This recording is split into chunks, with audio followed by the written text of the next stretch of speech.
হচ্ছে। তা হয়েছেটা কি একটু শুনি। আর বলো না গোপাল দাদা, মন্ত্রী মশাইয়ের অত্যাচারে আর থাকা যাচ্ছে না গো। কেন, কি হয়েছে কি? আরে ওই বেটা মন্ত্রীমশাই তো এমনিতেই সুবিধের লোক না, তো সে এখন আবার কি করলো?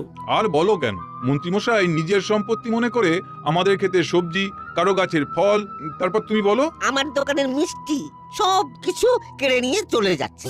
বলো কি, মন্ত্রীমশাই এই রকম জুলুমবাজি করছেন? হ্যাঁ, এমনকি জানো গোপাল দাদা, ওই গরিব হারান কাকার কাছ থেকে ফুসলিয়ে বুলিয়ে কাকার একমাত্র জমিটাও নিয়ে নিয়েছে। তাছাড়া আমাদের অনেকের জমি লোকটা কথার প্যাঁচে ঠকিয়ে নিয়ে নিয়েছে।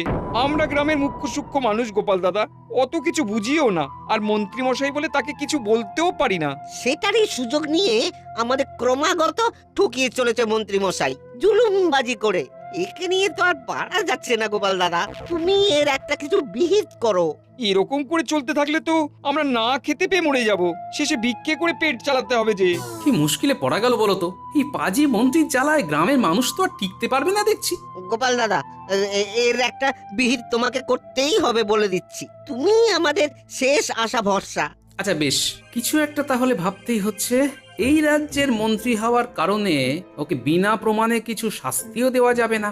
নিজের ক্ষমতার কি অপব্যবহারটাই না করছে মন্ত্রী মশাই। তাহলে এখন উপায়? আরে দাঁড়াও দাঁড়াও, ভাবতে দাও, ভেবে কিছু একটা উপায় বের করি, তারপর সময় মতো বেটাকে ঠিক শায়েস্তা করব। শোনো, আমাকে একদিন সময় দাও, আমি তোমাদের সঙ্গে আবার কাল ঠিক এখানেই এই একই সময়ে দেখা করব। সময় মতো চলে এসো, কেমন?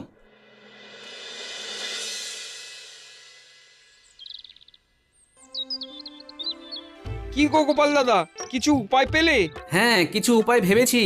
সেই মতো কাজ হলে আমাদের উদ্দেশ্য সফল হবে আশা করি। তবে তোমাদের কয়েকজনকে এই কদিন আমার কথা মতো যেমন বলবো তেমন ভাবে চলতে হবে, বুঝলে? আর তোমাদের বাড়ির লোকেদেরও কিছু সাহায্য লাগবে।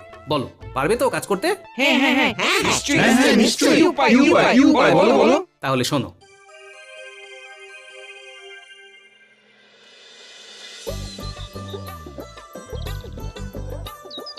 কি হে পুটির বাবা, ঘরে আছো?